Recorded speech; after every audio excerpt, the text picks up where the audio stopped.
Good afternoon, everybody. How are we? Good to see you all. I have a few announcements off the top today. On April 14th, President Trump will welcome President Bukele of El Salvador for an official working visit here at the White House. They will discuss El Salvador's partnership on using their Supermax prison for Tren de Aragua and MS-13 gang members and how El Salvador's cooperation with the United States has become a model for others to work with this administration. On April 17th, President Trump will welcome Prime Minister Giorgia Meloni of Italy for an official working visit at the White House as well. The president's thoughts also remain with the families and communities experiencing devastating loss from the severe storms and flooding affected several states across the central U.S. President Trump approved emergency declarations for Arkansas, Kentucky, and Tennessee, allowing FEMA to provide federal assistance like equipment and resources to support state and local emergency response officials who are leading this response on the ground. Last night, the Supreme Court delivered a massive legal victory to the Trump administration and allowed us to continue removing foreign terrorist invaders under the Alien Enemies Act.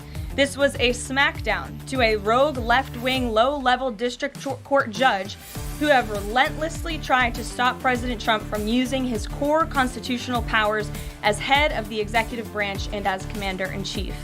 The highest court in the land made it clear that the President of the United States has the power to protect our homeland and forcibly remove foreign terrorists who pose a grave threat to families and communities. Thank you to the Supreme Court for upholding the rule of law and protecting the Constitution. Our message to the monster Tren de Aragua and MS-13 terrorists still hiding illegally inside our country is clear.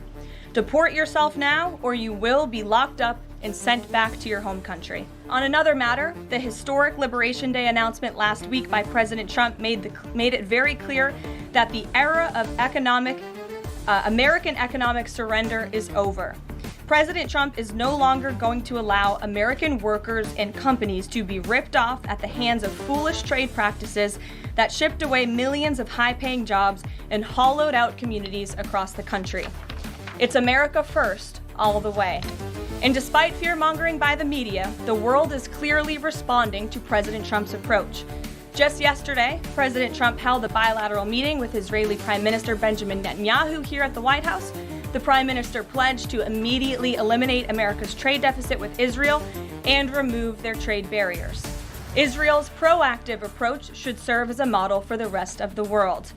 Also yesterday, the President spoke with Japan's Prime Minister, who wants to negotiate as well.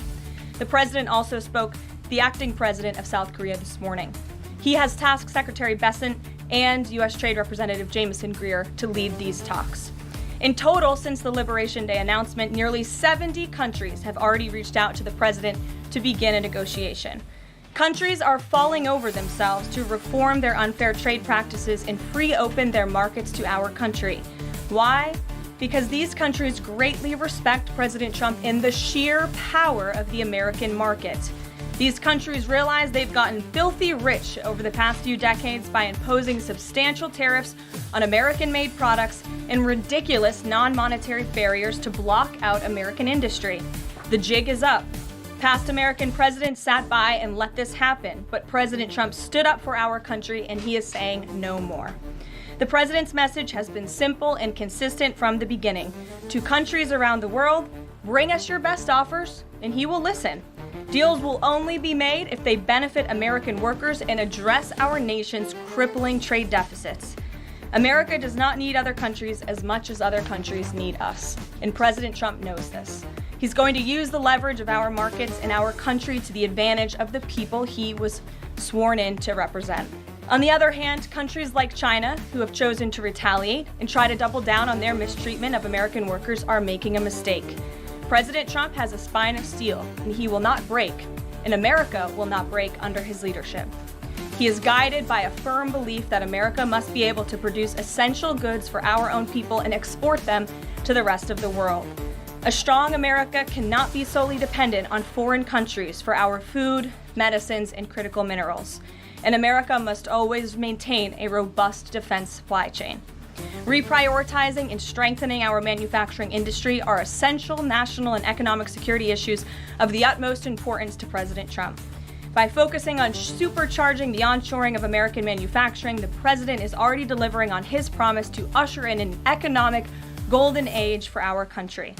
Just look at Friday's jobs report, which smashed expectations for the second straight month. The American economy added 228,000 jobs, nearly 100,000 more jobs than economists predicted, and the fourth highest month for private payroll growth in the past 2 years.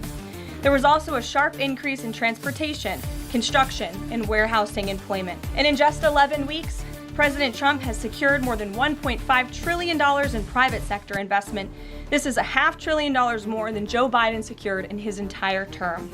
This record-breaking private sector investment will create roughly 350,000 American jobs and counting. If you add up all of the investment pledges from foreign governments, President Trump has secured an incredible $5 trillion in total investments already. In the months ahead, President Trump's pro-growth economic agenda will be fully realized. The largest deregulatory effort in American history is underway. Unnecessary, burdensome, costly red tape is being eliminated by this entire federal government every day, driving down costs and massively boosting small businesses. So far, President Trump's deregulation effort has already saved Americans more than $180 billion, equivalent to $2,100 per family of 4. The president's drill baby drill energy agenda, which he will discuss later this evening in the East Room, is capitalizing on the abundance of natural resources under our feet to generate more affordable electricity, cheap gas, and quality new jobs. All of this will combine to end the Biden-imposed cost of living crisis that's absolutely crushed American families. Under President Trump, the American energy industry will lead the globe over the next century, delivering lower prices and significantly strengthening our country's economic position. At the president's direction, Republicans in Congress are working quickly to pass one big, beautiful bill, which will also include the largest tax cut in American history. As President Trump has said, the House must pass this budget resolution quickly. Here in our new media seat today, we have Jasmine Wright, the White House reporter for Notice. Notice is a nonprofit and nonpartisan news site which launched in early 2024. They've gained millions of readers across the country since. The newsroom's goal is both to inform readers and train the next generation of politics and policy journalists. They also partner with state newsrooms and to give local communities more knowledge of what their representatives are doing in Washington, D.C. With that, please kick us off, Jasmine.